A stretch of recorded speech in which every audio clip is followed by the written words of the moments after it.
రియాలిటిక్ మూవీస్తో తనదైన ఐడియాలజీని వెండి తెరపై ఆవిష్కరిస్తూ ఆకట్టుకునే దర్శకుడు పా రంజిత్.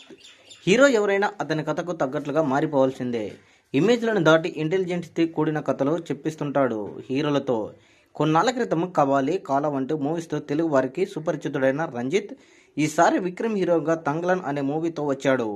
వందల ఏళ్ల క్రితం ద్రావిడ భారత సంస్కృతి సంప్రదాయాలు, మతపరమైన అంశాల చుట్టూ మొదలుపెట్టి ఈ దేశ మూల వారసులైన ఆదివాసుల అనాదిగా ఎలా దోపిడీకి గురయ్యారు అనే కథను అద్భుతంగా ఆవిష్కరించే ప్రయత్నం చేశాడు. ఈ మూవీ ప్రపంచవ్యాప్తంగా మొదటి రోజు 26 కోట్ల వసూలు చేసి అదరగొట్టేసింది. అయితే నార్త్లో ఇంకా రిలీజ్ కాలేదు. ఉత్తర భారతదేశంలోనే ఈ నెల 30వ తేదీన విడుదల కాబోతుంది.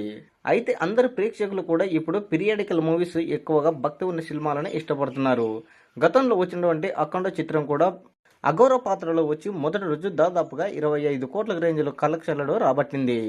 మొత్తానికి అందరు ప్రేక్షకులు కూడా భక్తి కూడినటువంటి సినిమాలను ఎక్కువగా ఆదరిస్తున్నారు అని చెప్పడంలో ఎలాంటి సందేహం అయితే లేదు. మొత్తానికి భక్తితో వచ్చినటువంటి సినిమాలు మొదటి మరి 2 రోజుల్లో భారీగా వసూలను రాబడుతున్నాయని మనకు స్పష్టంగా అర్థమవుతుంది. ఈ 2 రోజుల్లోనే ఈ యొక్క చిత్రం దాదాపుగా 45 కోట్లకు పైగా కలెక్షన్లు రాబట్టే అవకాశం ఉంది అని మనకు స్పష్టంగా తెలుస్తుంది.